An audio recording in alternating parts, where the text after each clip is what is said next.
میرا سوال یہ ہے کہ جو نوحہ خواں ہوتے ہیں یا نوحہ پڑھتے ہیں اتنی اوور ایکٹنگ کیوں کرتے ہیں؟ ان کا مشاہدہ جو ہے وہ صحیح ہے، سب کو نہیں کہہ سکتا، لیکن میں ان سے یہ گزارش کروں گا کہ اب نوحہ خانوں کی دو قسمیں ہو گئی ہیں، ایک واقعی وہ جو عزادار ہے اور نوحہ خان ہے جو ہمارے محلوں میں، گاؤں میں، بستیوں میں موجود ہیں۔ اب تھوڑی بیماری ہماری انجمنوں بھی آ گئی ہے، جو گاؤں گاؤں محلوں وہاں بھی دیکھا دیکھی کچھ اشارے بے ڈنگے سے ہونے لگے، جس سے ایکٹنگ سی کیفیت محسوس ہونے لگی ہے۔ اگر ہم سب عزادار ہیں تو ہم سب کو اس بات خیال رکھنا چاہیے کہ ہماری کوئی چیز جو بنام عزا ہو وہ کیفیت عزا سے خالی نہ ہو۔ دوسرا سوال یہ ہے کہ بہت سے نوحے جو آ رہے ہیں ان میں اہل بیت کے فضائل پر ماتم کیا جاتا ہے۔ بہت اچھا سوال کیا جی۔ جب مقصد سے کچھ عمل ہٹ جاتا ہے تو یہی سب ہوتا ہے۔ نوحہ چیخ کے رونے کو کہتے ہیں، جناب نوح کا نام اسی لیے کہ انہوں نے بہت فریاد کی طوفان کے بعد۔ تو نوحہ تو اس غم کے عروج کا نام ہے جس میں آدمی غم سے متاثر ہو کے سر و سینہ پیٹے اور فریادیں کرے۔ نوحہ ہے ہی نہیں جس میں فضائل بیان ہو، وہ قصیدہ ہے، وہ منقبت ہے۔ ہمارے شعراء نے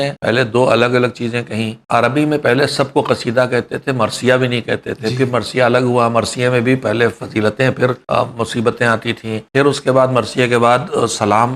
نوحہ تھا، نوحہ میں صرف مصیبتیں ہوتی تھیں، پھر سلام آیا جس میں شروع میں کچھ فضائل کے اشعار، پھر کچھ مصائب کے ہلکے بھلکے اشعار ہوتے تھے۔ اب یہ ہماری ذمہ داری ہے کہ ہم دیکھیں کہ یہاں ماتم کا مطلب ہے مصیبت، تو وہ حصہ جہاں مصائب ہیں وہاں تو ماتم فطرت ہے، لیکن فضائل پہ ماتم کرنا تو ناسمجھی کا مظاہرہ ہے۔